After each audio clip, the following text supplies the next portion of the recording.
It's now completely inverted to mean the protection of every exotic minority you can think of against the majority. And the only way you can protect them is by aggressive policing, the sort of behaviour that we saw from Mark Rowley, Sir Mark Rowley, the as it were, overnighted, in every sense of the word, overnighted Metropolitan Police Commissioner, when he's asked a question about two-tier policing. What does this arrogant do?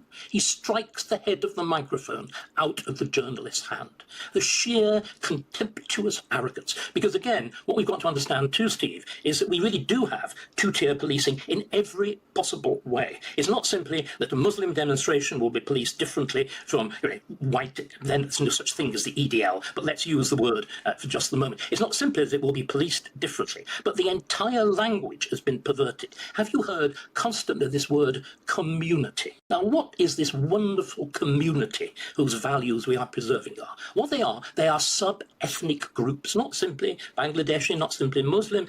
They're extraordinarily Romani, the most persistently anti-legal, as it were, anti that sort of society that we just both described now, the picture of England in the 1950s. Those are specially protected groups.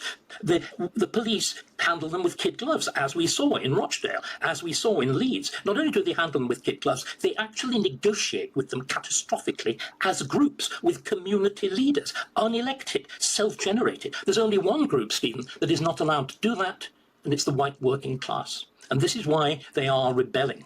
They are not allowed to have a community. They are not allowed to have their community leaders consulted. Again, you see, there are huge questions behind this. One of the things, again, I want to put two or three of these big questions because nobody else has done it. What we're seeing now is a movement in the political tectonic plates on a scale that has not taken place since the end of the First World War and the replacement of the Liberal Party by the Labour Party. What we've seen over the last few days is the end of the Labour Party's relationship with the white working class. It's finished, it's over, it's done. Of that entire red wall, I will predict there will not be a single Labour seat left in it in a future general election.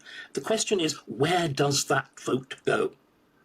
Traditionally, it would go to the Conservative Party.